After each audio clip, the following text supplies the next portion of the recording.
Hello dear students, चलिए 9th class के बच्चों से बात करेंगे। मैं भी बहुत एक्साइटेड हूँ आप सब लोगों को पढ़ाने के लिए। और साइंस के डेफिनेटली वही पोर्शंस हैं आपके पास में, फिजिक्स, केमिस्ट्री एंड बायोलॉजी। तो फिजिक्स वाले पोर्शन पे एक बहुत ही ज़बरदस्त चैप्टर है जिस पे काम करेंगे।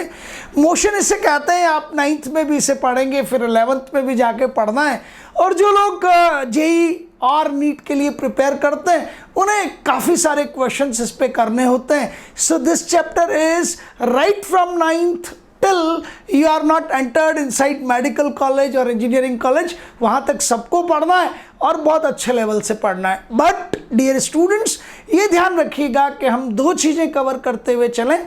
नंबर 1 इज़ हमारा एनसीईआरटी का सिलेबस जो स्कूल लेवल है उसे भी कंप्लीट करते हुए चलेंगे, प्लस आपकी एनटीएससी की भी तैयारी करते हुए चलेंगे, वेरियस ओलंपियाड्स की तैयारी करते हुए चलेंगे। लेकिन आप बस चहकते रहिए, मज़े करते रहिए। क्यों? क्योंकि पढ़ने में मज़ा आता है। पढ़ाई चीज़ ही ऐसी है। मान विवेकानंद कहते हैं ना कि पढ़ाई शेरनी के दूध की तरह होती है, जो भी इसको पीता है ना वो मिमियाता नहीं है, वो हमेशा दहाड़ता है। तो चलिए शुरू करते हैं। मैं आपको मोशन पढ़ाता हूँ, schooling plus NTSC and olympiad. अब मोशन में कोई भी चैप्टर में टर्म्स बहुत इंपॉर्टेंट होती हैं, उन टर्म्स को समझना है, रटना नहीं है। तो मैं कुछ टर्म्स आपके सामने लिख रहा हूँ, वो बहुत इंपॉर्टेंट टर्म्स हैं, ध्यान से समझिएगा। First one is position. Number 1 is position. Number 2 पे मैंने 2 पार्ट कर दिए हैं। नंबर 2 का पहला पार्ट है डिस्टेंस और नंबर 2 का एक और पार्ट है, दैट इज डिस्प्लेसमेंट। मैंने दोनों को एक साथ क्यों लिया है उसका रीजन मैं बता दूंगा। अभी कहीं ना कहीं आपको जुड़वा भाई बहन जब नजर आते हैं ना, ये वही वाली सिचुएशन है। और फिर नंबर 3 मैंने लिया, उसमें फिर से आपके पास में जुड़वा भाई बहन है, एंड वो क्या क्या है, 1 is speed and 1 is velocity. तो कुल मिला के there are 5 terms divided in 3 parts. चलिए रिपीट कीजिए मेरे साथ सबके सब लोग। First term is position, second term के 2 पार्ट है, स्पीड एंड वेलोसिटी, और थर्ड टर्म के भी आपके 2 पार्ट, सेकंड टर्म के 2 पार्ट है आपके पास में, डिस्टेंस एंड डिस्प्लेसमेंट, और थर्ड टर्म के 2 पार्ट्स हैं, that is speed and velocity. Clear हो गया आपको सबको यहाँ तक? कोई प्रॉब्लम? अब पता करते हैं कि हमारा पोजीशन है क्या। तो चूंकि जब आप अपने लेवल को लिफ्ट अप करते हैं ना थोड़ा सा, तो कुछ इस तरह की चीज़ें आती हैं जो आपको डिस्टर्ब कर सकती हैं। और पहली टर्म में मैंने रेड कलर में लिखी है डेंजर। होता ना रेड सिग्नल अपना, वैसे ही डेंजरस है, लेकिन ये आप लोगों के लिए डेंजरस नहीं हो सकता। The word is frame of reference. मैं फिर से आपको कहता हूँ, it is not given in NCERT, NCERT में नहीं है। लेकिन हमें सिर्फ स्कूलिंग नहीं करनी है, हमें एनटीएससी ओलंपियाड तक पहुँचना है। That's why I am introducing this term. अब ये फ्रेम ऑफ रेफरेंस सिर्फ डराता है, कुछ भी नहीं यार, बहुत आसान सी चीज़ है। आपने एक्सिस के बारे में पढ़ा है, आपने ग्राफ भी देखे, ड्रॉ भी किए हैं। तो मैंने आपको ये कहा that this is number 1, O is the origin and this is x axis and this is y axis. And you know, आप सबको मालूम है कि दोनों axis mutually perpendicular to each other होती हैं। तो ये एंगल दोनों के बीच में कितना है, 90 डिग्री का है। यही हाल है ना आपके पास में। तो ये आपके पास में जो एक्सिस का पेयर है, एक्स एंड वाई का जो एक्सिस का पेयर है, we call it as a frame of reference. अब आप मुझे कहोगे अरे सर एक्सिस का पेयर यहां लिखा जाता तो हम डरते ही नहीं किसी भी हालत में। वो क्या है आपके पास में, ओरिजिन है। एंड जितनी भी मेजरमेंट करते हैं आप, वो ओ के रेस्पेक्ट में करते हैं, that is known to be as what, origin. Agreed? कई बार जब आप थोड़े से और आगे की तरफ पढ़ते हैं तो आपके instead of 2 axis there are 3 axis, not more than 3। Means maximum कितने हो सकते हैं, 3 हो सकते हैं। This is x axis, this is y axis, and ये आपके पास में। अब इसे थोड़ा सा समझना पड़ेगा, मैं आपको समझाता हूं, बहुत ध्यान से समझिएगा सबके सब लोग। ये क्या है आपका एक्स एक्सिस, दिख रहा है? देखना चाहिए यार सबको। इसके परपेंडिकुलर कौन है, वाई एक्सिस, ये रहा, ये वाई एक्सिस। सो ये एक्स एक्सिस हो गया, ये वाई एक्सिस हो गया। How many, 2। एंड ये दोनों के दोनों क्या है, परपेंडिकुलर हैं। और कहाँ है इस समय, तो मैं आपको यहां पुटअप करके बता रहा हूं, दीज 2 आर हियर। समझ आ रहा है सबको? अब इन दोनों के भी परपेंडिकुलर मैंने ये जो एक्सिस बनाया है वो जेड एक्सिस बनाया है। एंड एक वर्ड मैं यूज कर रहा हूं, एक सेंटेंस यूज कर रहा हूं, that these three axis are mutually perpendicular to each other.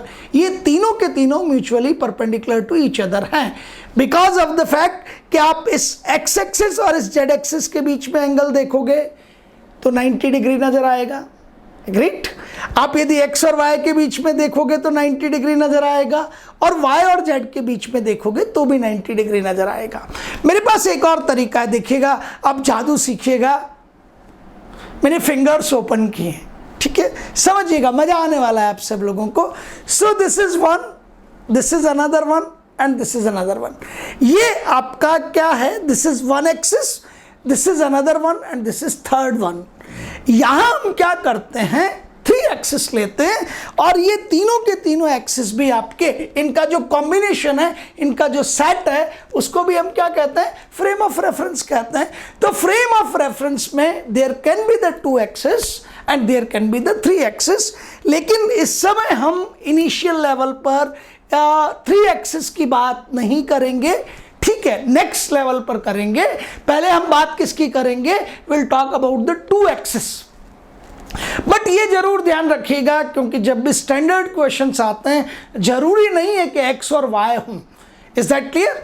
y and z can be there, there can be z and x can be there. कैसे होते हैं, कैसे नहीं होते हैं, वो मैं आपको बताने वाला हूं। लेकिन एक वर्ड था फ्रेम ऑफ रेफरेंस, ये आपके दिमाग में क्लियर हो चुका है। सर, सेट ऑफ एक्सिस क्या चीज है? एक्सिस का सेट है, चाहे एक्सिस आपके 2 है, एक्स और वाई, एग्रीड, या फिर एक्सिस कितने आपके पास में? 3 है, एक्स वाई और जेड। यहां भी ओरिजिन है आपके पास में और यहां भी ओरिजिन है। ये बहुत ध्यान से समझिएगा डियर स्टूडेंट, कि आपके पास में point of intersection of all the 3 here it is origin O. यहां तीनों एक्सिस एक दूसरे को क्या करते हैं? इंटरसेक्ट करते हैं। तो जहां 3 एक्सिस होंगे, ट्राई एक्सिस जहां होंगे, जहां तीनों इंटरसेक्ट करेंगे, we call it as origin. Suppose डाई एक्सिस है या बाई एक्सिस है, 2 ओनली, तो जहां इंटरसेक्ट करेंगे which is known to be as origin. Do you agree with me? समझ रहे हैं आप सब मेरी बात को? फिर आप देखेंगे, sir we can go like this, we can go like this, then that time you hear that along x axis, you heard, आपने सुना होगा अलोंग y एक्सिस, ठीक है। तो फ्रेम ऑफ रेफरेंस आपको क्लियर हो चुका है। मैं 2 वर्ड आगे चल के और बताऊंगा आपको, तो उनसे डरना नहीं है। कई बार लोग क्या क्वेश्चन पूछ लेते हैं आपसे, तो if someone is asking inertial frame of reference, तो आप बताइएगा कि सर ने नाम बताया हमें, और हम इसे आगे चल के पढ़ भी लेंगे। फर्स्ट वन इज, बोलिए मेरे साथ सबके सब, इनर्शियल फ्रेम ऑफ रेफरेंस। एक वर्ड होता है इनर्शिया, आपने सुना हुआ है। It is known to be as inertial frame of reference. छोड़ दीजिए, काम का नहीं है, लेकिन यदि कोई कहता है तो उसके सामने आपको मालूम होना चाहिए, यस मैंने सुना है एंड हमारे सर ने कहा है कि वो बताएंगे इसको, बट ये आगे चल के पढ़ा जाएगा। और इसी के साथ इनर्शियल है तो फॉर नॉन इनर्शियल भी होगा। जो इनर्शियल नहीं है वो कौन है? जो इनर्शियल नहीं है वो नॉन इनर्शियल है। Is that clear in your mind? But अभी इनके बारे में नहीं सोचना है, तो स्टॉप आउट कीजिए, रोक दीजिए इनको। अभी सिर्फ बात किसकी करेंगे? हम हमारे 2 एक्सिस सिस्टम की बात करेंगे, फ्रेम ऑफ रेफरेंस की बात करेंगे। इसको आप समझते हैं तो मैंने अभी ये यहाँ बनाया है, ठीक है। एक और इम्पोर्टेंट चीज है जो बहुत जबरदस्त है, जो बहुत मजेदार है, उसे टाइम कहते हैं। टाइम मेजरमेंट आप जानते हैं, बहुत पहले से पढ़ा हुआ है, और टाइम को आप और मैं रोक नहीं सकते हो, तो लगातार चलता चला जा रहा है। तो मुझे जब भी कहीं कोई चीज मेजर करनी होती है, टाइम जरूर बड़ा इंपॉर्टेंट रोल प्ले करता है। मुझे पढ़ना कब है, मुझे सोना कब है, ये कब क्या होता है? ये टाइम ही तो है यार, है ना। सब कुछ 2 बजे हैं, 3 बजे हैं, 3:30 बजे हैं। Is that clear? 3:15, 3:15, ये सब क्या आपका टाइम है। तो अब चलिए बहुत जबरदस्त चीज के लिए तैयार हो जाइए। तो ये आपका ओरिजिन, ये आपके पास में एक्स एक्सिस, ये आपके पास में वाई एक्सिस, एग्रीड। और आपको मालूम है कि किस तरीके से हमें कोऑर्डिनेट्स बताने होते हैं। So let there is a point P, and point P के कोऑर्डिनेट्स में लिख रहा हूं एक्स एंड वाई, और कोऑर्डिनेट्स भी मैं समझा रहा हूं आपको, चिंता करनी ही नहीं है आपको, तो सिर्फ चिंता मेरे ऊपर छोड़ देनी है। सर आप जानिए, आपका काम जानिए, इज दैट क्लियर? हमें तो सिर्फ वो काम करना है जो आप पढ़ा रहे हैं। तो मैंने उठा के पॉइंट पी के word is what coordinates, bracket लगा के, पी के ब्रैकेट में लगा के लिखा small x, it is known to be as x coordinate, and फिर लिखा कॉमा लगा के वाई, इसको क्या कहते हैं? It is known to be as y coordinate. Agreed? समझ आ रहा है? क्लियर है सबको? अब एक्स कोऑर्डिनेट क्या है? तो पॉइंट पी से एक्स एक्सिस पर एक परपेंडिकुलर पुटअप कीजिए। समझिएगा बच्चों, है ना, ये बहुत इंपॉर्टेंट चीज है, बहुत जोर देके समझा रहा हूं आपको। क्लियर सबको? पॉइंट पी से एक्स एक्सिस पर एक परपेंडिकुलर डालिए और ये कहां पहुंचता है? Let it is going out to be simply nothing but this point is M. क्या है ये? आपका एम है। अब ओ से लेकर एम तक, यहां से लेकर यहां तक, ओ से एम तक आपको मेजर कर लेना है। Is that clear? How many squares गिनते थे ना आप? 1 2 3। Is that clear? फिर क्या कीजिए आप? पी से लेकर एक परपेंडिकुलर ड्रॉप कीजिए। और कहां पर परपेंडिकुलर ड्रॉप करना है? बोलिए जल्दी मेरे साथ।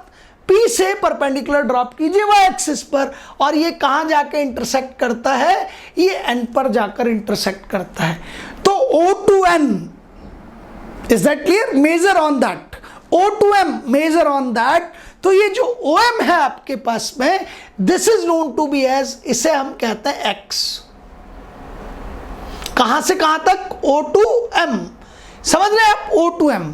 और ये O to N जो है इसे क्या कहते हैं? O to N इसे कहते हैं it is going out to be S Y। Simple. Suppose I say coordinates are 3,4, so X coordinate is 3, है ना? पहला वाला कोऑर्डिनेट X, ठीक है, समझ आ रहा है सबको? एंड दूसरा वाला कोऑर्डिनेट इट इज 4। तो कोऑर्डिनेट्स क्या है इस समय? 3 4। तो आपके पास X कोऑर्डिनेट को मैंने क्या बोला था? O to M, it is 3, और Y कोऑर्डिनेट को क्या बोला था? O to N, it is 4। तो अब आपने मुझे उठा के कहा सर ठीक है, हम XY कोऑर्डिनेट को समझ चुके हैं, और आपके पास में XY कोऑर्डिनेट आपके पॉइंट P की पोजीशन को शो करते हैं। किसको शो करते हैं? पोजीशन को। So every point is having its own position. लेकिन ये मेजरमेंट किसके रेफरेंस में है? This is with reference to frame of reference. And frame of reference कौन है मेरा इस समय?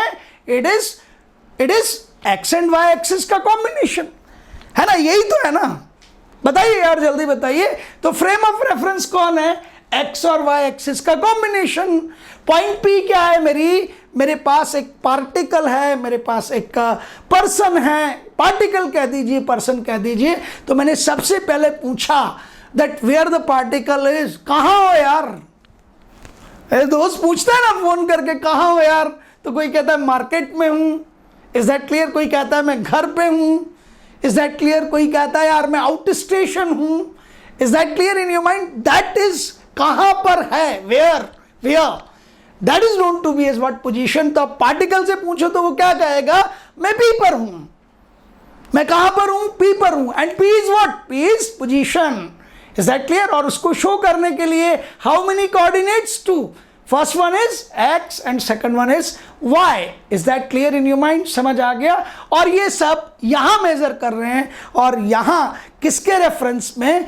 From the origin. Is that clear? So first thing is, आपको ये क्लियर हो गया होगा कि मेरी पहली चीज क्या है आपके पास में? पोजीशन है। May be of particle, may be of person, may be of body, कोई भी हो। Is that clear? अब मैं पूछूंगा यार मार्केट में था कितने बजे? तो आपका जो फ्रेंड है जिसने कहा कहाँ हो यार, जब आपने मोबाइल पे फोन किया था ना, यार मार्केट में हूं, तो कब तक मार्केट में रहेगा? कब घर वापस आएगा? ये कब जो शब्द है, कहाँ जो शब्द है, वेयर। समझ आ रहे हैं ना? यही तो है सब कुछ। ये तो आप देखते ही हैं, इन सब से आपका पाला पड़ता ही रहता है। तो यार मतलब बहुत ज़बरदस्त चीज़ है ये जो मुझे पढ़ा रहा हूँ, इसे मोशन कहते हैं। अब समझिएगा कि आपने जब पोजीशन के लिए कहा तो एक और इम्पोर्टेंट चीज़ है, मैंने रेड कलर से लिखी है, टाइम। देन ये फेलो जो पॉइंट पी पर है, ये जो पार्टिकल पॉइंट पी पर है, ये कहता है कि मैं टी टाइम पर कहां हूं, मैं टी टाइम पर पॉइंट पी पर हूं। एग्रीड? समझ रहे हैं आप मेरी बात को? Eight which time? T time पर। जैसे किसी ने मुझे कहा दैट एट 3 PM 3 बजे, एम मत ले लेना यार, इतना जल्दी मैं जागता नहीं हूं किसी भी हालत में। पता लगा रोज अब रात को 3 बजे ना, इस समय दोपहर है, धूप हो रही है, भयंकर गर्मी पड़ रही है, कोरोना का डर फैला हुआ है और डरे डरे घूम रहे हैं यार हम। तो कितना बज रहा था? 3। और 3 बजे हम थे कहाँ पे? XY पे। XY की भी वैल्यू लिख लीजिए, चलो it is going to be 4,7। तो x कोऑर्डिनेट कितना है आपका? 4, और आपके पास y कोऑर्डिनेट कितना है? 7। तो आप बताइए पोजीशन एट 4-7 कितने बजे, एट व्हाट टाइम? 3 PM। तो अब आपके पास में 2 इंपॉर्टेंट चीजें हो गई। वन इज कोऑर्डिनेट XY जिसे हम पोजीशन कहते हैं, and one is what? Time. बस अब आपको मोशन समझ आ गया। क्यों? क्योंकि मोशन में इसके अलावा कुछ है ही नहीं। तो मोशन सिर्फ ये चीज है that if the position of the particle is changing with respect to time, we call it as a motion. But if the position of the particle is not changing with respect to time, we will not call it as a motion. And if motion is not there, it is known as rest. तब 2 important word आते हैं आपके सामने जिन्हें हम क्या कहते हैं? We call it as rest oblique motion. पहला वर्ड कौन है? रेस्ट। और दूसरा वर्ड कौन है आपके पास में? ये मोशन है ना। तो if position is changing with respect to time, we call it as motion. And if the position is not changing with respect to time, we call it as rest. तो जब definitions हमें लिखनी होती हैं तो हम बहुत आसानी से लिख देंगे। क्या लिखेंगे? If the position of the particle is going to change with respect to time, it is motion. But if it is not changing, we'll call it as a rest. तो मेरे ख्याल से रेस्ट क्लियर हो गया आपको, motion भी clear हो गया आपको। चलिए आगे चलते हैं, थोड़ा सा इजियर वे की तरफ बढ़ते हैं, मज़ेदार चीज की तरफ बढ़ते हैं। तो मैंने आपके इस पार्टिकल को यहाँ कहा कि यार आप किसी भी हाल में ए से लेकर बी पर जाओगे, तो आप कहोगे वेयर द ए इज, ए कहाँ है? ये रहा, ए इज द पॉइंट। अब मेरा पार्टिकल कहाँ है? पहले तो ये बताइए मेरा पार्टिकल किस पोजीशन पे है? तो आप कहोगे ये 2 रीजन है ना यार, ये 2 रीजन है। This is what x axis, this is what y axis. मैंने कहा था ना अभी फ्रेम ऑफ रेफरेंस में 2 ही एक्सिस लेंगे, पर क्या 2 ही एक्सिस लेंगे? अरे नहीं हो सकता यार, ये ओलंपियाड भी तो है, ये NTSA भी तो है, बहुत सारी चीजें हैं, तो 3 एक्सिस भी होंगे ना, कोई फर्क नहीं पड़ता। अरे जोरदार चीज है। आप कहोगे कुछ नहीं करना है सर, जब 2 आपके पास एक्सिस थे तो कोऑर्डिनेट कितने थे? 2। क्या कमाल की बात कही आपने। So if only 2 axis are there, 2 coordinates. If 3 axis are there then 3 coordinates. तो वहां क्या आ जाएगा? XYZ आएगा। But how to deal with that वो मैं बाद में बात करूंगा। तो अब particle is where at A, ठीक है। हाँ टाइम, हाँ वो बहुत इंपॉर्टेंट है, बहुत इंपॉर्टेंट है, अभी मैं बताऊंगा। तो हम अभी कहां पर हैं? ए पर हैं। और फिर न जाने क्या हुआ, हम फिर कहां पर पहुंच गए? बी पर पहुंच गए। तो आपको पता है ये तो पूरा एक्स एक्सिस है। एंड मैं आपको बहुत बहुत क्लियर कट स्टेटमेंट दे रहा हूं, किसी भी एक एक्सिस पे आप मुझे बहुत आसानी से कह सकते हैं बाकी कोऑर्डिनेट्स 0 होते। मेरे साथ बोल लीजिए इन सब चीजों को। चलिए, सो वेयर आई वाज, कहां था मैं? That we are at A. तो A it is a position, and फिर वो पोजीशन शिफ्ट होकर कहां हो गई? बी पर। So shift of the position is, क्या बोलेंगे इसको? That this is a motion. But अभी आप मुझे ये तो कह सकते हैं ना sir we are from A to B. अब मैंने ए के कोऑर्डिनेट्स क्या लिखे? 2 0। अरे एक स्टेटमेंट दे रहा हूं सब लोगों को, ये बहुत इंपॉर्टेंट है। On one of the axis other coordinates are always 0। तो सपोज मैं एक्स एक्सिस पर हूं, तो ये कंफर्म है कि मेरा y कोऑर्डिनेट कितना होगा? 0। और z कोऑर्डिनेट है तो वो भी कितना होगा? 0। मींस x एक्सिस पर सिर्फ x कोऑर्डिनेट होगा, बाकी दोनों कोऑर्डिनेट कितने हैं? 0। यहां लोगे तो एक्स एक्सिस पर सिर्फ कौन होगा, एक्स कोऑर्डिनेट, और वाई कोऑर्डिनेट कितना हो जाएगा, 0। यहां जेड तो है ही नहीं, है ना, समझ आ गया। अब यदि मैं कहूं यहां वाई एक्सिस पर हो, कहां पर हो, वाई एक्सिस पर, तो वाई एक्सिस पर क्या होना चाहिए, वाई कोऑर्डिनेट के अलावा एक्स और जेड कोऑर्डिनेट 0 हो जाएंगे। कंफर्म है बिल्कुल ये, इज दैट क्लियर। ये रूल है मैथ्स का, बहुत सारी चीजों पर हम इसको अप्लाई करेंगे, मैं भी रेगुलरली अप्लाई करता रहूंगा। और सपोज आप यहां जेड एक्सिस पर हैं, so where you are on to the z axis, तो जेड एक्सिस पर सिर्फ जेड कोऑर्डिनेट होगा, वाई कोऑर्डिनेट और एक्स कोऑर्डिनेट हमेशा 0 होंगे। चलिए यहां कौन सा कोऑर्डिनेट 0 होगा, वाई एक्सिस पर है ना, वाई एक्सिस पर है ना, तो बाकी सब 0। यहां है कौन वाई के अलावा एक्स, तो यहां एक्स कोऑर्डिनेट कितना, 0। एग्रीड, ठीक है। अच्छा मुझे यहां बताओ यहां क्या होगा, कहां पर है, कहां है, जेड एक्सिस पर, है ना, तो एक्स एक्सिस कहां है, जेड एक्सिस पर, तो एक्स कोऑर्डिनेट कितना, 0, और वाई कोऑर्डिनेट भी कितना, 0। चलिए मुझे बताइए यहां हूं मैं, बोलिए वेयर आई एम, आवाज आ जाए सबकी, where I am x axis पर हूं, then y coordinate 0, z coordinate 0। Agreed. तो आप यहां देखिए ए पॉइंट को, दिख रहा है सबको, ए पॉइंट मींस, जल्दी बोलिए, ऑन एक्स एक्सिस, और आपका एक्स कोऑर्डिनेट कितना है, 2, और ए पॉइंट कहां है, एक्स एक्सिस पर, तो वाई कोऑर्डिनेट तो 0 होना ही होना है, ये रहा आपका।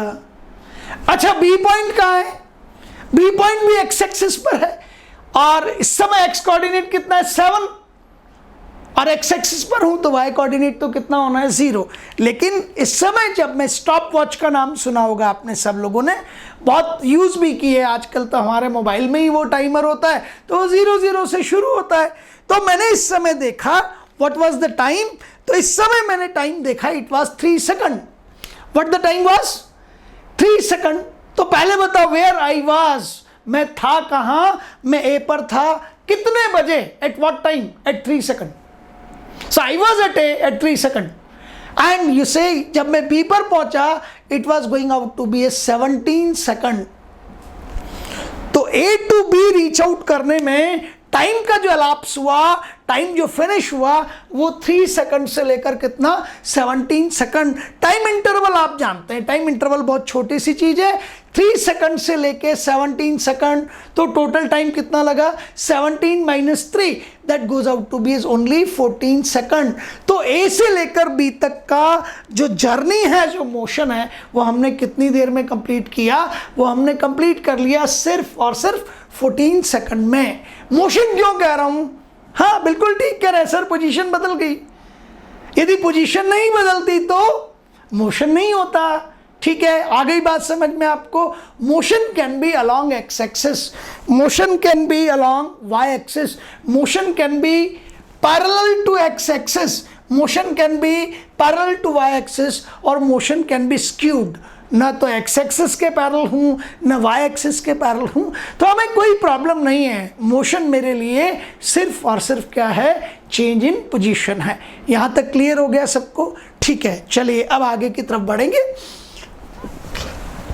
समझ लीजिए, सब कोई चीज है तो मुझसे पूछ लीजिए, थोड़ा जल्दी कीजिएगा सबके सब लोग। मैंने आपको एक कंसेप्ट बताया फ्रेम ऑफ रेफरेंस का, वो मेरे ख्याल से आप सब लोगों को समझ आ गया।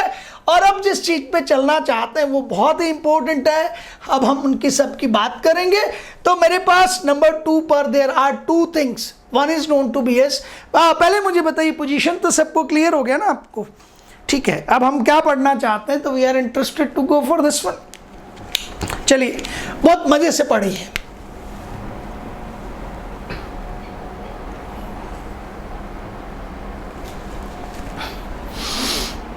बहुत सिंपल सी चीजें हैं, ठीक है, बहुत सिंपल सी चीजें हैं आपके पास में। तो मैं आपको 2 चीजें और बताना चाहता हूं, one is distance and one is displacement. So this is y axis. और सारे बच्चे कहेंगे मैं एक्सिस के पीछे पड़ गया, अरे भाई यही चलता रहेगा, न जाने कब तक चलेगा, क्योंकि ये है क्या, एक्स वाई एक्सिस का combination, what we call it, बताइए। अरे वाह, frame of reference, very good, बहुत कमाल है यार। This is x and this is O is origin, agreed? And initially this is position and P1 and the coordinates of point P1 are x1, y1 and the time is t1. ये रहा time t1. So where I am initially, where my particle is initially, मैं कहाँ हूँ या मेरा particle कहाँ है या मेरा object, particle कहाँ है, object कहाँ है, person कहाँ है, whatever it be there. It can be a living body or it can be a non living body. हाँ, ये पता करना कि लिविंग बॉडीज के कैरेक्टरिस्टिक्स क्या होते हैं और नॉन लिविंग बॉडीज के कैरेक्टरिस्टिक्स क्या होते हैं. चलिए अब मैं कहाँ पहुंच गया, तो let I will be here at point P2 और इसके कोऑर्डिनेट्स कितने हैं x2, y2 और इस समय टाइम कितना हो चुका है t2. तो टाइम t1 से t2 तक वैरी कर गया और टाइम के साथ में मेरी पोजीशन P1 से लेकर P2 तक वेरी कर गई है. So the position is varying with respect to time, means I am interested to go for the motion. But अब देखिए दैट दिस मूवमेंट, ये मूवमेंट जो है P1 से लेके P2 तक का, ये suppose through this path and I call it as path 1.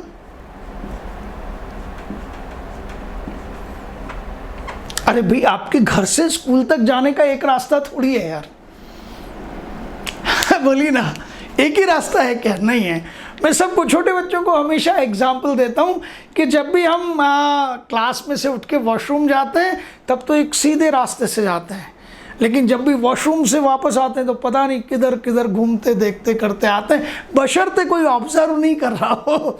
ठीक है ना. तो मैंने आप ये सब की सब चीज़ें हम क्यों करते हैं, इन सब चीज़ों की आदतें पड़ती हैं इस वजह से, क्योंकि पढ़ने में मज़ा नहीं आ रहा होता है. और जब पढ़ने में मज़ा आ रहा होता है ना, तो कोई वॉशरूम जाता ही नहीं है यार. उसको लगता है मेरा नुकसान हो जाएगा, तो आप नहीं जाएंगे किसी भी हालत में. पूरा फोकस करके बोर्ड पर पढ़ेंगे, क्योंकि पढ़ना बड़ी मज़ेदार चीज़ है. बट मेरा पार्टिकल कहाँ से कहाँ तक गया, P1 से लेकर P2 तक गया वाया विच पाथ P1. मैं आपको बताता हूँ, मेरा एक दोस्त है जयपुर में रहता है, थोड़ा सा शैतान किस्म का है. तो जब भी वो मुझे एक जगह से दूसरी जगह तक, जैसे मानसरोवर से लेके और राजा पार्क तक लेके जाता था ना, तो जाते वक्त कोई और रास्ते से ले जाता था और आते वक्त किसी और रास्ते से लाता था. फिर अगले दिन हम जाते थे, 1-2 दिन बाद, तो किसी और रास्ते से ले जाता था और फिर किसी और रास्ते से लाता था. मैंने उससे पूछा, यार कल भी हम गए थे और मानसरोवर से राजा पार्क गए थे, from position A to position B और from position P1 to P2. तो कल तो हमने कोई और रास्ता चुना था, पाथ. आज कोई और रास्ता चुना है, फिर आते वक्त कुछ और रास्ता चुन रहे हैं. आप ऐसा क्यों करते हैं? तो वो जवाब देता है, मैं ऐसा इसलिए करता हूँ कि किसी को रास्ता याद ना हो जाए, बिकॉज मैं तो नया था वहाँ पे. तो ऐसी शैतानियाँ चलती रहती हैं. तो हम P1 से लेके P2 तक जा रहे हैं, लेकिन P1 से लेके P2 तक we are following the path 1. क्या यही एक रास्ता है? नो. फिर हम कहाँ से कहाँ तक गए? So let we are moving from P1 to P2 and this goes out to be as the path 2, red coloured one. तो पहले तो मुझे बताइए कि आपके पास में दो इंपॉर्टेंट टर्म्स लेके आ रहा हूं students. Initial position IP, what I call it as initial position. ये रहा IP, इनिशियल P पोजीशन. ठीक है ना. और ये मैं लिख देता हूं आपके सामने I/P इनिशियल पोजीशन, और इसको लिख देता हूं that is going out to be as F/P, that is final position. So you can travel or you can move, or the motion from initial position to final position can be via many paths. Statement समझ आ गया आपको सबको? बहुत छोटी सी चीज़ है भाई. एक जगह से दूसरी जगह तक जाने के हमारे पास कई सारे रास्ते हो सकते हैं. ठीक है. Is that clear in your mind? समझ आ गया सबको? Path 1, path 2, path 3. अच्छा, एक और चीज़ लीजिएगा, सेम व्हीकल लीजिएगा यार, व्हीकल मत बदलिएगा. तो आप जब एक व्हीकल को लेके यहाँ से यहाँ जाते हैं और फिर पता करते हैं कि मेरा कितना फ्यूल बर्न हुआ. Your vehicle can be a petrol vehicle और your vehicle can be a diesel vehicle. Yes, यदि CNG अवेलेबल है तो CNG भी ले सकते हैं. ठीक है. तो जब आप इस बात को फॉलो करते हैं तो फ्यूल बर्निंग कुछ कम होती है या ज़्यादा होती है, लेकिन जब आप इस बात को फॉलो करते हैं तो फ्यूल बर्निंग कुछ और होती है. मीन्स ये बात सिमिलर नहीं है, डिफरेंस है इनमें. इनमें डिफरेंस है आपके पास में। Is that clear in your mind? लेकिन मूव कहाँ से कहाँ तक कर रहे हैं? From initial to final position, same P1 to P2 वही है। बट कोई मुझे कहता है कि I will go very straight, I will follow the straight line path, और अब मैं आपके सामने इसे ब्लैक कलर से शो कर रहा हूं। तो ये जो पाथ है आपके पास में, that is directly from P1 to P2 very straightforward, and I call it as, इसको मैं क्या बोल रहा हूं, let it goes out to be as path 3। ये मेरा पाथ 3 है। Is that clear? So one path is straightforward through a straight line, directly join कर रहा हूं किसको? इनिशियल पोजीशन को फाइनल पोजीशन से। एग्रीड? तब जाके मेरे पास एक वर्ड आता है डिस्प्लेसमेंट, एक वर्ड आएगा और एक और वर्ड आएगा, this is known to be as distance. तो डिस्टेंस का मीनिंग समझाता हूं पहले आपको। So first you go through the meaning of distance. सबसे पहले आप डिस्टेंस का मीनिंग समझ लीजिए। ये रहा डिस्टेंस, बहुत ध्यान से समझिएगा। यहां से क्वेश्चन कहां तक जाएगा, मैं आज आपको ये प्रूव करके जाऊंगा कि यही क्वेश्चन 9th में भी आता है, और यही क्वेश्चन आपके नीट में, that is pre medical examination, जो आपको कब देना है? 3 साल बाद। अभी प्रूव करूंगा आपके सामने। आप कहोगे अच्छा सर ये तो हम यही कर देंगे।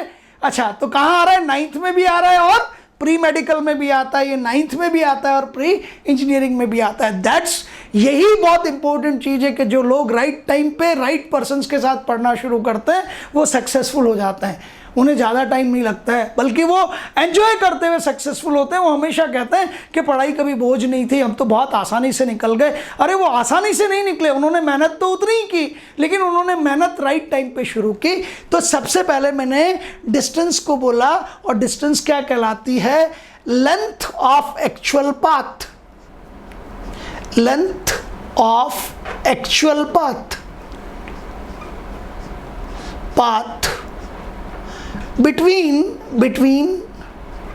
IP, बोलिए मेरे साथ, between initial position and FP। कौन बोलेगा FP के लिए? Yes, final position. Length of actual path, जो पाथ आपने फॉलो किया उसी की एक्चुअल लेंथ को क्या कहते हैं? हम उसी की एक्चुअल लेंथ को कहते हैं that it is a distance. अच्छा, यहां से चलिए मेजर करते करते करते करते करते करते करते करते तो this is distance, and I call it as distance. को हम D से लिख सकते हैं, डिस्टेंस को हम S से लिख सकते हैं, घबराना नहीं है।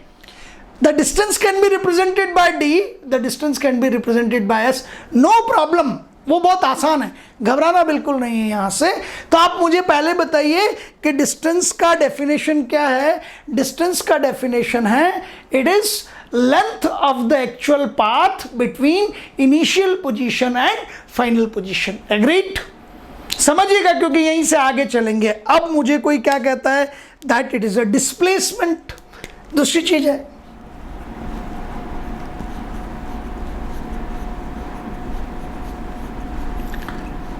क्या चीज पढ़ रहे हैं? नंबर टू की 2 टर्म्स, डिस्प्लेसमेंट। अब डिस्प्लेसमेंट का मीनिंग समझिएगा।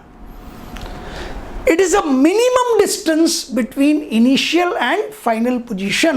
Minimum distance.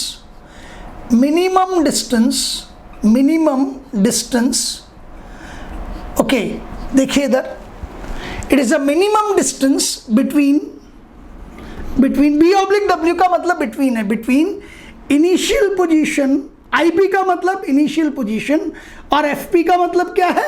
final position. Agreed? समझ आ गया आपको? यहां मैं लिख रहा हूं एक बार, तो आपको हमेशा याद रहेगा initial position IP and final position FP। तो ये FP के नीचे यहां लिख दिया मैंने आपका फाइनल पोजीशन, याद रहेगा, आप भूलोगे नहीं। जब भी मैं आपको पढ़ाऊंगा ना, सारी चीजें लगभग आपको क्लास में याद हो जाएंगी। ये IP मींस इनिशियल पोजीशन। चलिए, किसकी बात कर रहे हैं डियर स्टूडेंट्स? डिस्प्लेसमेंट की। तो डिस्प्लेसमेंट कहता है यार आपको कौन सा पाथ फॉलो करना है, मुझे कोई लेना देना नहीं। आप चाहे पाथ 1 को फॉलो करें, जाइए, मुझे कोई मतलब, आप पाथ 2 को फॉलो करें, पाथ 3 को फॉलो करें, whatever you want to follow, you go through it, but displacement will be, it is a minimum distance between initial position and final position. और मिनिमम डिस्टेंस कब होगी? हाँ, अरे वाह, जब हम स्ट्रेट लाइन से ज्वाइन कर देंगे। मिनिमम डिस्टेंस कब होगी? जब हम स्ट्रेट लाइन से ज्वाइन कर देंगे। तो आपको एक चीज तो अच्छी तरह से समझ आ गई कि डिस्टेंस तो क्या चीज है, it is the length of the actual path, लेकिन displacement length of the actual path नहीं है। आपको समझ आ रहा है? ये सब कुछ क्लियर है आपको सबको? एक और चीज यहीं पे नोट कर लेनी है, घबराना नहीं है। कोई कुछ भी पूछे, आप छोटे हैं, कोई आपको उठा के ये भी कह दे कि स्केलर्स एंड वेक्टर्स आपके कोर्स में नहीं है, तब भी आप तो बिल्कुल फ्रंट में खेलिए कि हमें हमारे सर ने पढ़ाया स्केलर्स क्या होते हैं और वेक्टर्स क्या होते हैं। बट मैं आपको ये बता सकता हूं that distance is a scalar quantity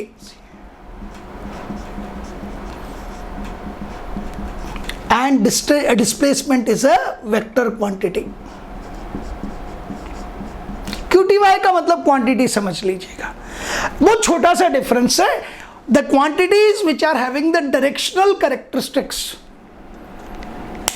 दोबारा बोलिए, quantities which are having the directional characteristics, तो जिनमें डायरेक्शन है वो वेक्टर्स हैं। आगे चल के 11th में थोड़ा सा इसमें चेंज आएगा, बहुत छोटा सा, बट अभी मत सोचिए। दोबारा मेरे साथ रिपीट कीजिए, सब लोग बोलिए। हाँ, quantities having the directional characteristics क्या बोलेंगे? वेक्टर्स। तो डिस्प्लेसमेंट में डायरेक्शन है तो क्या बोलेंगे? इसको वेक्टर। और डिस्टेंस में डायरेक्शन नहीं है तो क्या बोलेंगे? इसको we will call it as a scalar quantity. तो आपको क्लियर हो गया कि दोनों में डिफरेंस क्या है? Is that clear? अच्छा, अब फिर बोलिए डिस्प्लेसमेंट क्या है? It is the minimum distance, and minimum distance travel करने के लिए किस पे जाना पड़ेगा? On to the straight line, directly join the initial position from final position, आपका काम हो जाएगा। एग्जैक्टली डिस्प्लेसमेंट आ जाएगा। लेकिन आपको डिस्टेंस निकालनी है तो फिर तो एक्चुअल पाथ को ही मेजर करते हुए आगे बढ़ना पड़ेगा। समझ आ गया सबको? तो मैंने डिस्टेंस समझा दिया आपको, मैंने डिस्प्लेसमेंट समझा दिया। आज हम स्पीड पे बात नहीं करेंगे। आज हम किस पे बात नहीं करेंगे? स्पीड और वेलोसिटी पे बात नहीं करेंगे आज के लेक्चर में। अब हम क्वेश्चंस पे आने की कोशिश करेंगे। तो आपको ये सारी चीज़ें क्लियर हैं? जल्दी से मुझे सिग्नल दीजिए। बहुत जल्दी सिग्नल देते हैं सबके सब लोग। चलिए, क्लियर है? चलिए, तो अब मैं अभी इनको यहाँ आपके दोनों डेफिनेशंस हैं आपके सामने, और ये दोनों डेफिनेशंस पे आप कंसंट्रेट कीजिएगा। और मैं यहाँ थोड़ी सी मेरे लिए जगह बना देता हूँ, बिकॉज मैंने आपको बता दिया कि अब मुझे किसी भी हालत में आज न तो स्पीड पढ़ाना है आपको और न वेलोसिटी पढ़ाना है। आज मुझे एक क्वेश्चन तक लेके जाना है जिस पे आप सबके चेहरों पे मुस्कुराहट आ जाए और आपका कॉन्फिडेंस ही आ जाए कि आप लोग अभी से ही तैयार हैं for pre engineering, for pre medical और any examination in which this syllabus is asked. दुनिया का कोई भी एग्जाम ले आओ यार, बस, ठीक है ना? तो चलिए हम एक काम करते हैं और एक एग्जाम्पल लेते हैं। It is example number 1। अब थोड़ा सा स्टैंडर्ड का एग्जाम्पल है डियर स्टूडेंट्स, तो आप बहुत ध्यान से करिएगा इसको। आपको लगेगा कि हाँ किस तरीके से लेवल्स चेंज होते हैं। है बहुत आसान, है बहुत आसान, इसमें कहीं कोई किसी भी तरह का क्या नहीं है। जल्दी से बोलिए, डिफिकल्टी नहीं है। चलिए मैं आपके सामने एक राइट एंगल ट्राइंगल बनाता हूं।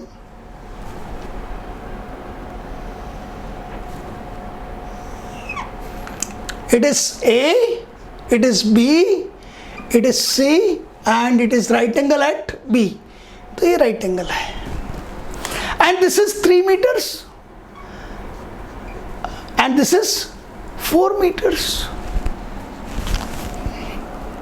पाइथागोरस थ्योरम याद आ गया होगा सबको, आना ही चाहिए। Is that clear? नहीं भी हो तो मैं याद दिला दूंगा। Is that clear? This square will be equals to square of this plus this perpendicular और बेस का स्क्वायर करते हुए चलो ऐड कर दो, it will be hypotenuse। मिल जाता है आपको, ये तो सबको पता है। अब क्या करते हैं, एग्जाम्पल को सुनिए, आपसे क्वेश्चन पूछा जाता है, बहुत ध्यान से करिएगा। अब पर्सन है या पार्टिकल ले लीजिए, कोई घबराने वाली बात नहीं है इसमें। अ पार्टिकल ऑब्लिक पर्सन, कोई भी ट्रेवल कर रहा है, from A to C via B। पहले इसका मीनिंग समझिएगा कि ये क्या हुआ। एंड देन अ पार्टिकल और a person is moving from कहां से A to C, from A to C via B, no problem. तो हम जाते इनिशियल पोजीशन A, बहुत बढ़िया। कहां से कहां जा रहे हैं? A से। कहां जा रहे हैं? C पे। सो A is initial position IP and C is final position, this is FP। लेकिन रास्ता क्या है? Yes, length of the actual path. तो क्या पूछा है उसने? Find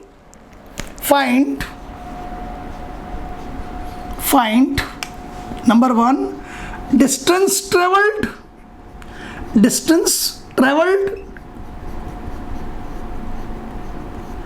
and another one is displacement।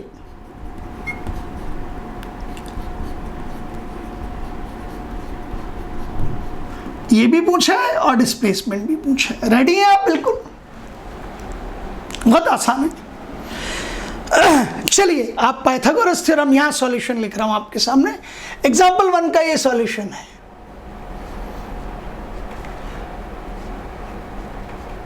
PYTH को समझिएगा बेटा, पाइथागोरस थ्योरम।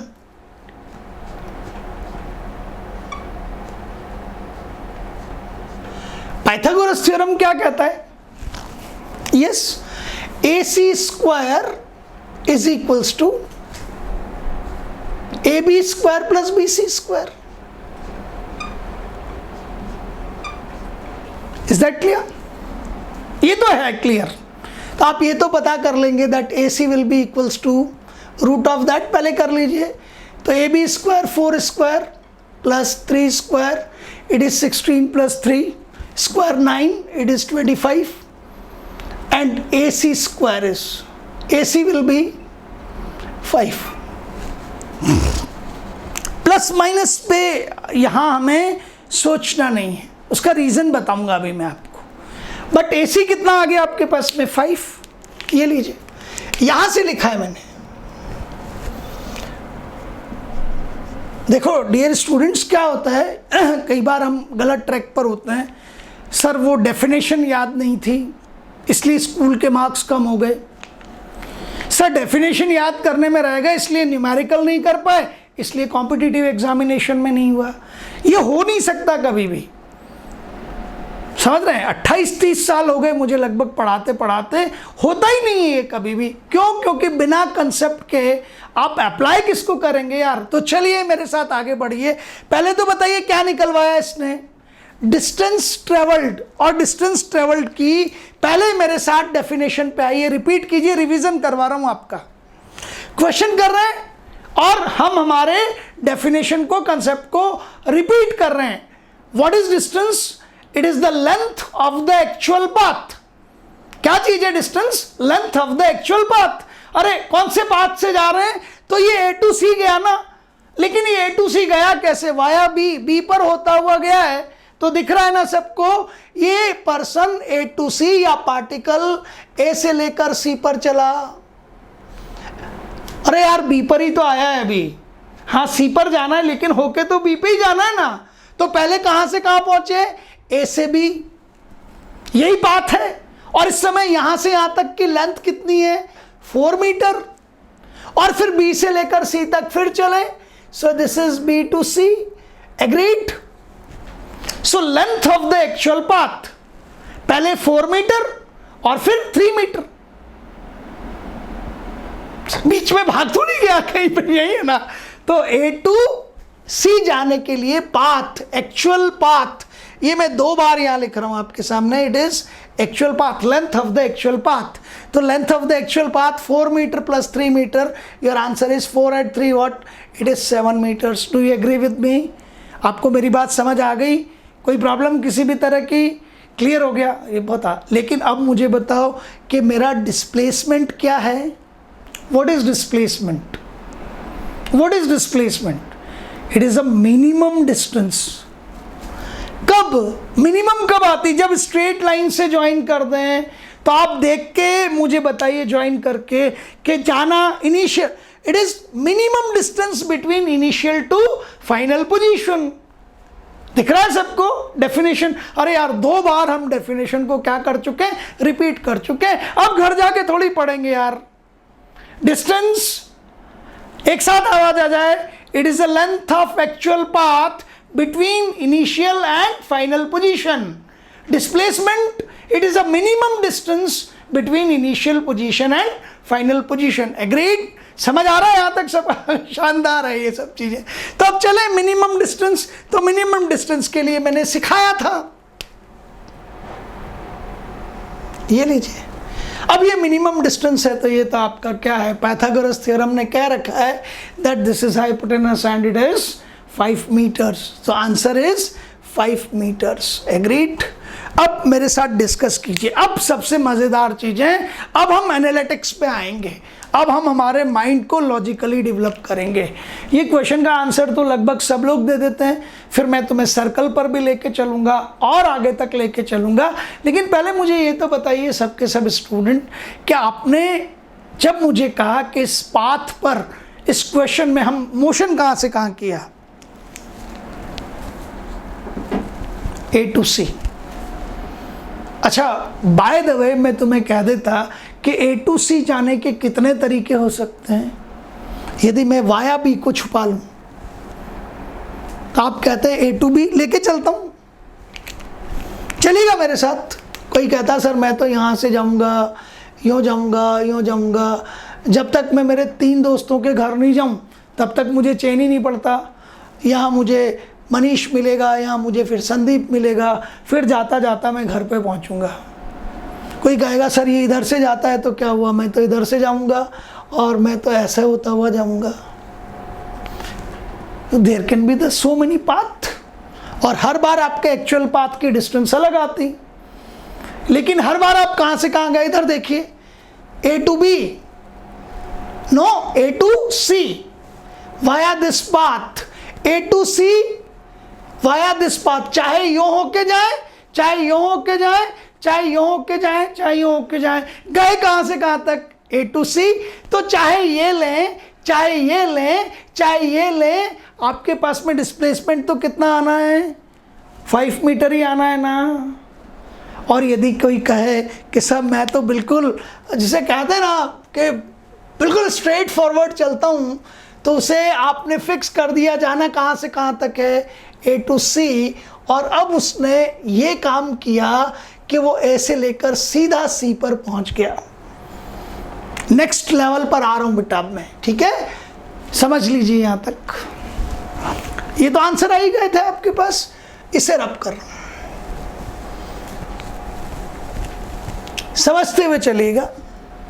अब क्या किया बोलिए, A to C, A to C, लेकिन कैसे, डायरेक्ट। ये लीजिए A to C डायरेक्ट, कोई आजू नहीं, कोई बाजू नहीं, स्ट्रेट फॉरवर्ड। तो अब A to C क्या था, 5 मीटर्स। अब बताइए मुझे डिस्टेंस कितना ट्रेवल किया, और अब बताइए मुझे डिस्प्लेसमेंट कितना हुआ। दोनों चीजों पे आ जाइएगा, बहुत इंपॉर्टेंट था। पहले हम कहां से कहां तक गए थे, जल्दी बताइए, A to C, लेकिन वाया B। आंसर्स तो आ ही चुके, आपका सॉल्यूशन तो मिल ही गया आपको। लेकिन चूंकि इस सॉल्यूशन को आपने ऐसे कैसे ही रख लिया और इसके आगे नहीं बढ़े, मैं आपको कह सकता हूं बहुत प्रॉब्लम आती है। जो एक्चुअल शुरुआत है ना वो यहां से यहां होती। चलिए आगे चलिए, कहां से कहां गए, A to C, लेकिन बदल चुके, अब हम सीधा A to C पर गए। ये पाथ लेते हुए स्ट्रेट फॉरवर्ड, तो हमने डिस्टेंस कितनी ट्रेवल की, revision, distance, length of actual path. अरे मेरा पाथ ही यही है, आजू बाजू जाता ही नहीं हूं मैं, चलता ही सीधा सीधा हूं। लेंथ ऑफ एक्चुअल पाथ कितनी है, 5 मीटर। अच्छा, डिस्प्लेसमेंट क्या होता है, मिनिमम डिस्टेंस। तो यही तो मिनिमम डिस्टेंस है। Minimum distance means initial position को फाइनल पोजीशन से एक स्ट्रेट लाइन से ज्वाइन कर दो। इनिशियल पोजीशन को फाइनल पोजीशन से, इनिशियल पोजीशन को फाइनल पोजीशन से एक स्ट्रेट लाइन से ज्वाइन कर दो तो डिस्प्लेसमेंट आ जाता है। मिनिमम डिस्टेंस कब आती है? जब हम एक स्ट्रेट लाइन के थ्रू इनिशियल को फाइनल से ज्वाइन कर दें। तो मिनिमम डिस्टेंस कितनी हो गई आपकी? वो भी सही, दैट इज 5 मीटर। तो इस समय आपका डिस्टेंस और डिस्प्लेसमेंट एक दूसरे के इक्वल हैं। अब कंपेयर कीजिए, ये जो मैं आपको सिखाने जा रहा हूं यही सबसे इंपॉर्टेंट है। हम कभी भी क्वेश्चन को इस लेवल पर नहीं कर पाते। देखो डियर स्टूडेंट, आप ये पता कर लीजिए कि हमारा जो स्कूलिंग होता है उसमें तो वो चीज़ें पूछी जाती हैं, दैट इज़ योर नॉलेज। आपने क्या पढ़ा जो आपकी बुक्स में था, इज दैट क्लियर? टेक्सचुअल कहलाता है, what we call it as textual. Textbook में जो था एग्जैक्टली आपसे पूछ लिया गया डिफाइन डिस्टेंस, तो मेरे बच्चे हैं लिखेंगे sir this is define displacement. लेकिन आपके कॉम्पिटिटिव लेवल पर टेक्सचुअल चीजों के साथ साथ कंटेक्सचुअल चीजें भी पूछी जाती हैं। What can be the application of it, इसको कैसे अप्लाई कर सकते हैं हम? तो ये क्या है? कंटेक्सचुअल है, ये डेंजरस है। तो अब मैंने आपको ये बताया कि आपका इस समय जो डिस्प्लेसमेंट है वो कितना है? 5 मीटर वाया बी। जब हम कहां से होके जा रहे हैं? बी से होके। समझना इसको, शुरू में ही अपने को डिसाइड कर लिया था कि हमें पढ़ना क्या है, 9th प्लस NTSE और ओलंपियाड पढ़ना ही है हमें बेटा। तो मैंने आपको कहा कि इस केस में डिस्प्लेसमेंट कितना था? 5 मीटर, और इस केस में आपके पास में क्या था? डिस्टेंस था 7 मीटर। तो यहाँ यदि मैं लिखूं तो आपका डिस्टेंस किसके इक्वल आ रहा है? Distance is equals to displacement. Agreed? अरे सर कहाँ है? डिस्टेंस आपका ज़्यादा है और डिस्प्लेसमेंट कम है, तो distance is coming greater than whom? Distance is coming greater than displacement. इस क्वेश्चन में मेरे डिस्टेंस की वैल्यू ज़्यादा आई किससे? डिस्प्लेसमेंट से, है ना। लेकिन इसमें देखिए 5 मीटर, तो यहाँ डिस्टेंस किसके इक्वल आ रहा है? तो यहाँ डिस्टेंस आ रहा है, distance will be equals to displacement. एक बात तो समझ आ गई आपको, वर्ड क्या है? मिनिमम। तो ये तो पता लग गया कि या तो मेरा डिस्टेंस डिस्प्लेसमेंट से ज़्यादा होगा, या तो मेरा डिस्टेंस डिस्प्लेसमेंट से ज़्यादा होगा, या मेरा डिस्टेंस डिस्प्लेसमेंट के इक्वल हो सकता है। अब जल्दी से मेरे साथ दिमाग लगाइए सब के सब लोग, मैं आपको टाइम दे रहा हूँ आराम से कि कोशिश कीजिएगा कि कोई ऐसी सिचुएशन आ जाए जब आपका डिस्टेंस कम हो और डिस्प्लेसमेंट ज़्यादा हो। लगाइए सारी जितनी भी पोजीशन है, सोचिए। पहली बात बताइए, डिस्टेंस डिस्प्लेसमेंट से ज़्यादा, agreed. Distance is more than displacement, distance is equals to displacement. ठीक है, आ रही है आपको मेरी बात समझ में? क्लियर है सबको? 9th के लेवल से ऊपर बात कर रहे हैं इस समय। We are ready to go towards NTSE, we are ready to go towards olympiads. Try to think. Yes, क्या कह रहे हैं? हाँ, ये बिल्कुल ठीक है sir. Displacement can never be greater than distance. बताइए आपने कैसे सोचा ये? जल्दी, बहुत बढ़िया, शाबाश। अरे सर ये तो मिनिमम है ना, ये तो मिनिमम ही है, तो इससे तो कम कोई हो ही नहीं सकता। Very good. तो आप कहेंगे कि ये डिस्प्लेसमेंट तो मिनिमम क्वांटिटी है, तो डिस्प्लेसमेंट डिस्टेंस से छोटा हो सकता है, बड़ा नहीं हो सकता। एग्रीड? तो अब आपको ये क्लियर हो गया कि क्या क्या पॉसिबिलिटीज हैं। पॉसिबिलिटीज, बहुत बढ़िया, मजा आ गया।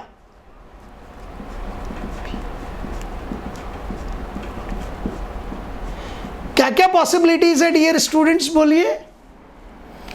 पहली, distance can B greater then displacement. PL आ जाए डिस्प्लेसमेंट, TN आ जाए डिस्टेंस। दूसरी पॉसिबिलिटी करेक्ट कर दीजिए, distance can be equals to displacement, यही दोनों पॉसिबल है। But distance can not be lesser than displacement, या displacement can not be greater than distance, ये क्वेश्चंस आते हैं। Is that clear? ये दोनों पॉसिबिलिटी है। चलिए एक फाइनल क्वेश्चन करते हैं, it is of NTSE level. इधर देखिएगा, it is of NTSE, it is of NEET, it is of JEE। मुस्कान आ गई सब बच्चों के, हाँ यही चाहिए यार, यही चाहिए, that what I need. Mean now you are just going, आप सब इस समय बिहेव कर रहे हैं as a class 12th student और 12th passed student, but you are actually in 9th में एंटर किया अभी आपने। बहुत आसान है, बहुत आसान है। मैंने आपसे कहा distance upon displacement, distance divided by displacement, ratio है ये आपके पास में। न्यूमरेटर में कौन है जल्दी से बताइए? न्यूमरेटर में डिस्टेंस है, डिनोमिनेटर में कौन है? डिस्प्लेसमेंट है। इसकी वैल्यू क्या आ सकती है? एक बच्चे ने कहा सर डिस्प्लेसमेंट कितना आया था 5, डिस्टेंस कितना आया था 7, तो वो यहाँ लिखता है जल्दी से, distance can B 7, displacement can be 5, 7/5 is greater than 1। फिर लिखता है distance 5, displacement 5, 5/5 it can be 1। तो ये 1 भी आ सकता है, ग्रेटर देन 1 भी आ सकता है, क्योंकि आपका डिस्टेंस या तो डिस्प्लेसमेंट से ज्यादा होगा या फिर इक्वल होगा, लेकिन मेरा डिस्टेंस डिस्प्लेसमेंट से कम तो नहीं हो सकता, हाँ या ना? यस और नो? नहीं हो सकता ना।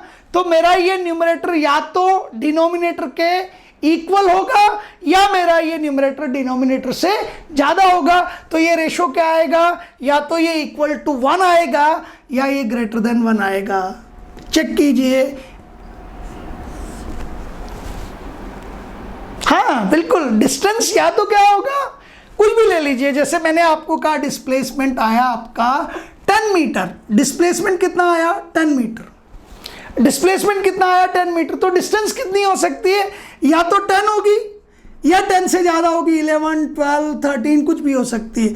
तो यदि आपके पास में डिस्टेंस 10 हुई तो 10/10 कितना हो जाएगा 1, या फिर ये डिस्टेंस 10 से ज़्यादा मीन्स 11 हो सकती है, 11/10 मोर देन 1, 13 हो सकती है, 13/10 1.3 मोर देन 1, 80 हो सकती है, 80/10 8 मोर देन 1। लेकिन क्या आपका डिस्प्लेसमेंट यदि 10 है तो क्या आपकी डिस्टेंस 8 हो सकती है? क्या आपकी डिस्टेंस डिस्प्लेसमेंट से कम हो सकती है? नहीं हो सकती ना। इसका मतलब ये 8 नहीं हो सकता, 8 नहीं हो सकता, तो 8/10 लेस देन 1 है, मीन्स लेस देन 1 नहीं होगा। तो distance upon displacement either it will be greater then 1 और इक्वल्स टू 1। यही क्वेश्चन पूछा जाता है और हर बार बच्चा कुछ ना कुछ गलती करता है, लेकिन आप बहुत ज़बरदस्त हैं यार, आप गलती नहीं करेंगे। तो तैयार रहिए, रोज इसी तरह की चीज़ों के लिए हम लगातार काम करते रहेंगे और आगे बढ़ते रहेंगे। Thank you, good bye.